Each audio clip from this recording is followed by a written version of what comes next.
बिस्मिल्लाहिर्रहमानिर्रहीम, अस्सलाम वालेकुम। मैं अब्दुल सत्तार, आप अलग न्यूज़ देख रहे हैं। कराची में जो गुज़श्ता रोज़ चीनी शहरियों पर खुदकुश हमले की तहकीकात में बहुत बड़ी पेशरफ्त हुई है, वो क्या है वो मैं आपके सामने रखूँगा।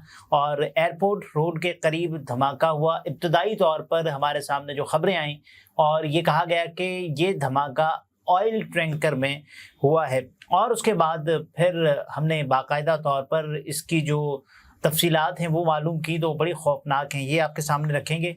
लेकिन उससे पहले आपसे दरख्वास्त है, चैनल को सब्सक्राइब करें। सब्सक्राइब करने के साथ साथ घंटी ज़रूर बजा दीजिएगा। अब तफ्तीशी हुक्काम किस नहज किस नतीजे पर पहुंचे हैं वो मैं आपके सामने रख देता हूँ। खुदकुश धमाके में इस्तेमाल की गई गाड़ी का रिकॉर्ड मिल गया। ये धमाका हुआ एयरपोर्ट रोड के करीब, और जिसकी आवाज़ कराची के दूर दराज इलाकों तक सुनी गई बाकायदा तौर पर। तफ्तीशी हुक्काम भी बताते हैं कि खुदकुश धमाके में इस्तेमाल की गई गाड़ी का रिकॉर्ड मिल गया है, और ये गाड़ी जिस शख्स के नाम थी वो एक दुकानदार है जिसका डेटा मिल गया है। अब तफ्तीशी हुक्काम मजीद क्या बताते हैं, वो कहते हैं कि गाड़ी की तफसीलात जो जैसे नंबर है वो उससे भी हासिल की गई हैं। नादरा रिकॉर्ड के तनाजुर में तहकीकात का दायरा बलूचिस्तान तक फैला दिया गया है। गाड़ी जिस शख्स के नाम थी उसकी शनाख्ती दस्तावेज़ात हासिल कर ली गई हैं, और उसके ज़ेर इस्तेमाल सिम्स का डेटा भी लिया जा रहा है। अब देखें, कराची में जो गुज़श्ता रात कराची एयरपोर्ट के बाहर सिग्नल के करीब खुदकुश हमला हुआ, जिसमें 3 गैर मुल्की शहरियों समेत 4 अफराद जाँ बहक और 17 जख्मी हो गए थे। ये कराची में हालिया दहशत गर्दी का सबसे बड़ा वाक़या है कि जिसमें ये हमें सब कुछ देखना पड़ रहा है। कराची एक ज़माने तक यहाँ अगर ऐसी खबरें नहीं आती थीं तो फिर ये समझा जाता था कि ये एक खबर है कि कराची में अब धमाकों की खबरें नहीं आ रही, ये एक खबर हुआ करती थी। क्योंकि कराची में बम धमाके की जब खबर लगाई जाती थी वो खबर कम मामूल ज़्यादा लगता था। तो अभी आप देखें कि ये कराची में हालिया दहशत गर्दी का बहुत बड़ा वाक़या है, जिसमें 3 मासूमों की जानें चली गई हैं। 4 अफराद नहीं, 3 गैर मुल्कियों समेत 4 अफराद की जानें चली गई हैं, और 17 अफराद इसमें ज़ख्मी हो गए हैं। पुलिस क्या बताती है? पुलिस बताती है कि गुज़श्ता रात होने वाले धमाके में जो जाँ बहक होने वाले तीनों गैर मुल्की शहरियों की शनाख्त कर ली गई है। शनाख्त, एक तो उनका नाम बताया गया है कि एक साहब का नाम ली जॉन है, वो चॉन जिन और ली जी, ये नाम बताए गए हैं, चीनी शहरी हैं। और उसके बाद ये कहा गया है कि गुज़श्ता रात होने वाले धमाके से मुतालिक इब्तदाई तौर पर कहा जा रहा था कि धमाका ऑयल टैंकर में हुआ, जिसके बाद हर तरफ धुएं के बादल फैल गए, और इसकी हमने मुतादिद वीडियोस भी देखी। तफ्तीशी ज़राए क्या बताते हैं, वो कहते हैं कि कराची एयरपोर्ट के करीब होने वाला धमाका खुदकुश धमाका था। अब देखें, पहले ये खबर सामने आई कि ऑयल टैंकर में ये धमाका हुआ है, लेकिन अब ये खबर आई है कि साहब ये खुदकुश धमाका था जिसके लिए एक छोटी कार इस्तेमाल की गई। और तफ्तीशी ज़राए ये भी बताते हैं कि कार सवार खुदकुश हमलावर गैर मुल्कियों के काफिले के निकलने का इंतज़ार कर रहा था, और जैसे ही वो काफिला वहाँ उस सिग्नल के पास पहुँचा तो कार सवार ने अपनी गाड़ी गैर मुल्कियों की गाड़ी से टकरा दी। कार में मुमकिन तौर पर बारूद था, जिससे गाड़ी मुकम्मल तौर पर तबाह हो गई। ज़राए के मुताबिक गैर मुल्कियों पर हमले के लिए भारी बारूदी मवाद इस्तेमाल किया गया है, जिससे गाड़ियों को नुकसान पहुँचा है। स्पेशल ब्रांच ने क्या डेटा हासिल किया है, और स्पेशल ब्रांच चाइना डेस्क का इंचार्ज ओहदे से फारिग कर दिया गया है। एडिशनल आईजी सिंध ने स्पेशल ब्रांच चाइना डेस्क के इंचार्ज को ओहदे से हटा दिया है, और इस हवाले से नोटिफिकेशन भी जारी कर दिया है। DSP Fawad Shaheen Jinnah international airport पर ASU and China desk special branch के इंचार्ज थे। DSP special branch China desk का काम चीनी शहरियों की आमदोरफ्त पर नज़र रखना था, तो वो मुकम्मल तौर पर नाकाम दिखाई दिए। अब उनको अपने ओहदे से हाथ धोना पड़े हैं।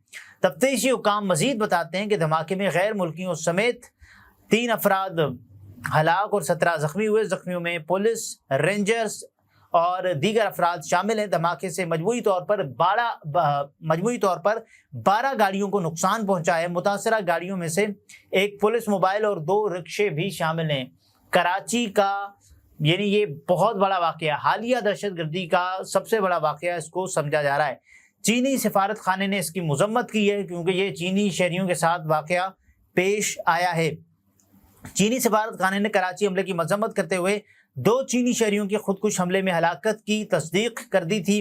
چینی سفارت خانے نے پاکستانی حکام سے درخواست کی ہے کہ وہ اس حملے کی جامع تحقیقات کریں اور ملوث افراد کو سزا دینے کے ساتھ ساتھ پاکستان میں مختلف منصوبوں میں کام کرنے والے چینی شہریوں کی حفاظت کے لیے اقدامات کریں۔ یہ پہلا موقع نہیں ہے، اس سے پہلے بھی ہم نے یہ دیکھا ہے کہ غیر ملکی شہریوں کے قافلوں پر دھماکے ہوتے ہیں، اور یہ کراچی میں ایک مرتبہ پہلے بھی، یہ گزشتہ دنوں کا واقعہ، یہ بھی آپ کو یاد ہوگا، یعنی گزشتہ کچھ عرصے کا واقعہ، جب ایک وین پر باقاعدہ طور پر ہم نے دیکھا کہ اس پر حملہ ہوا، یہ بھی سب کے سامنے تھا۔ بہرحال جو چینی قونصل خانہ ہے وہ کہتا ہے کہ شدت پسند حملے کی ہم شدید مذمت کرتے ہیں اور دونوں ملکوں سے تعلق رکھنے والے متاثرہ شہریوں کے اہل خانہ سے گہرے افسوس کا اظہار کرتے ہیں۔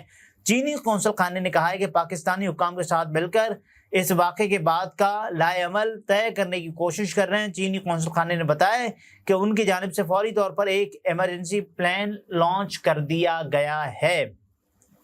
اور اس کے بعد دفتر خارجہ کیا کہتا ہے؟ پاکستان نے کراچی میں چینی شہریوں پر حملے کی پرزور مذمت کی ہے اور کہا ہے کہ وہ چین کے ساتھ مل کر دہشت گردی کا مقابلہ کرے گا۔ ترجمان دفتر خارجہ ممتاز زہرا بلوچ نے ہفتہ وار بریفنگ کے دوران بتایا کہ یہ بتایا کہ پاکستان گزشتہ روز کراچی میں چینی شہریوں پر ہونے والے حملے میں ملوث مجید بریگیڈ سمیت تمام ذمہ داروں کو نہیں چھوڑے گا، اور پاکستان اور چین آہنی دوست ہیں، کوئی بھی قوت پاکستان اور چین کی دوستی کو سبوتاژ نہیں کر سکتی۔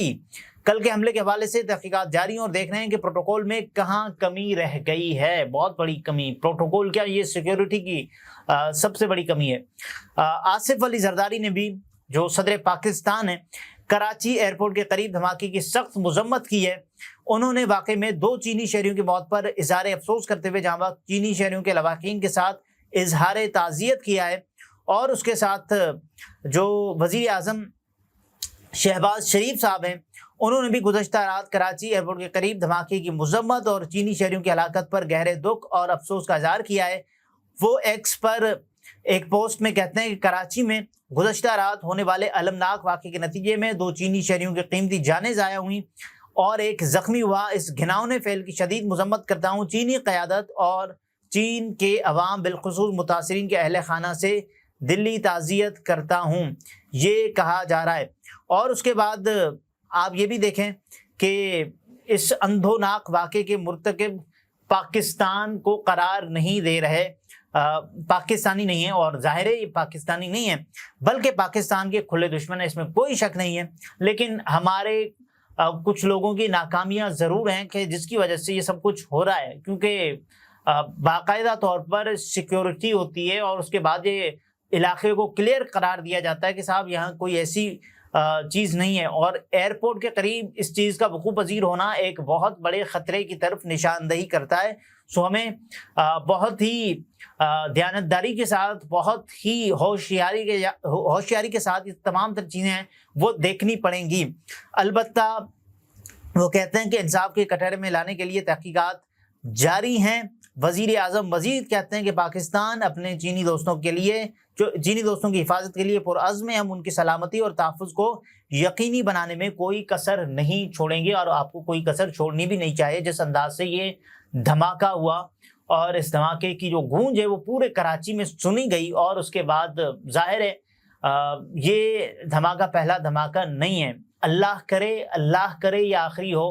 اس سے پہلے بھی دھماکے ہو چکے ہیں، غیر ملکی شہریوں کو نشانہ بنایا جا چکا ہے، تو اس میں جو بھی ہاتھ ملوث ہیں تو ان کو آپ باقاعدہ طور پر مروڑ سکتے ہیں، ان کو گرفتار کیا جا سکتا ہے۔ آپ کے پاس جب اتنا ڈیٹا ہے تو کہیں نہ کہیں تو ہمیں یہ سوچنا ہوگا نا کس کا یہ فالٹ ہے، یہ سیکیورٹی کا ہے یا پھر یہ باقاعدہ طور پر ایسے ہی ہے جو، یا پھر ایسے ہی ہوگا۔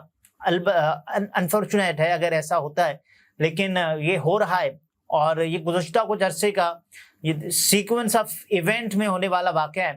سو اس کو بھی سب کی نظر چاہیے ہوگی، تب جا کر یہ واقعہ اپنے انجام کو پہنچے گا اور اس کے جو ذمہ داران ہیں ان کا تعین ہو سکے گا۔ اگلے ویلاگ میں پھر ملاقات ہوتی ہے، اپنا بہت سارا خیال رکھیے، اجازت دیجیے، اللہ حافظ۔